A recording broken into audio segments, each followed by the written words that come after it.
మృత్యువు ఆయనకి ఆభరణం. ఆయనని మృత్యువు గ్రసించలేదు. ఆయన మృత్యువుని ధరిస్తాడు.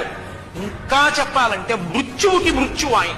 మృత్యువుని చంపగలిగిన వాడు ఆయన ఒక్కడే. నేను శివుణ్ణి పట్టుకుని ఉండగా ఉన్నాను, నువ్వేం చేయటం లేదు. నేను శివుణ్ణి పట్టుకుని ఉండగా నువ్వేం చేస్తావురా అన్నాడు యమధర్మరాజు గారిని.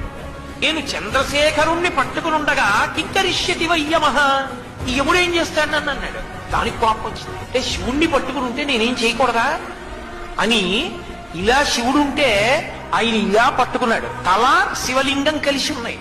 ఎలా? రెండింటికి మధ్యలోకి పాశం పడదు. అందుకని శివలింగ సహితంగా వేసి లాగాడు. శివలింగానికి పాశం తగలగానే లోపల నుంచి పైకి వచ్చాడు. ఎడంకాలెత్తి ఒక్క తన్ను తన్నాడు. అంతే, గుండెలు బద్దలైపోయి అందరినీ చంపే యమధర్మరాజు గారు కింద పడి చచ్చిపోయాడు. మృత్యువు ఆయనకి ఆభరణం. ఆయనని మృత్యువు గ్రసించలేదు. ఆయన మృత్యువుని ధరిస్తాడు. ఇంకా చెప్పాలంటే మృత్యువుకి మృత్యువు ఆయన. మృత్యువుని చంపగలిగిన వాడు ఆయన ఒక్కడే. నేను శివుణ్ణి పట్టుకుని ఉండగా ఉన్నాను, నువ్వేం